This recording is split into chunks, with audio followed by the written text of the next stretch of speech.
السلام علیکم دوستو، مزید ویڈیوز کے لیے پختونخوا چینل کو سبسکرائب کیجئے گا، شکریہ۔ ہمارے معاشرے میں کم لباس پہننا یا برہنہ رہنا اخلاق پاکیزگی سمجھی جاتی ہے، مگر آپ یہ سن کر حیران رہ جائیں گے کہ یورپ کے ایک ملک میں ایسا شہر بھی ہے جہاں برہنہ رہنا لازمی ہے۔ تفصیلات کے مطابق فرانس میں ایک شرمناک شہر ایسا بھی ہے جہاں کپڑے پہننے پر پابندی عائد ہے۔ اس شہر کا نام کیپ ڈی ایچ ہے، جو فرانس کے ساحلی شہر مونٹ پلیئر کے قریب واقع ہے۔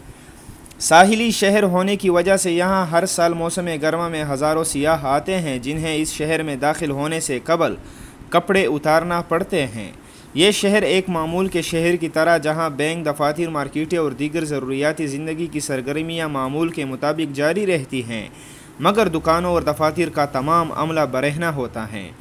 شہری بے لباس گھومتے پھرتے نظر آتے ہیں۔ دلچسپ بات یہ ہے کہ اس شہر میں داخل ہونے سے سیاحوں کو جہاں شہر میں داخلے کے لیے ننگا ہونا پڑتا ہے، وہیں اس کے عوض 6 پاؤنڈ ٹیکس بھی ادا کرنا پڑتا ہے۔ یہاں دیگر دنیا کی طرح قوانین بھی موجود ہیں۔ کسی شہر کی جانب سے غیر سماجی رویے کا مظاہرہ کرنے پر جہاں اسے جیل پڑنا جا سکتا ہے، وہیں جرمانہ بھی عائد ہو سکتا ہے۔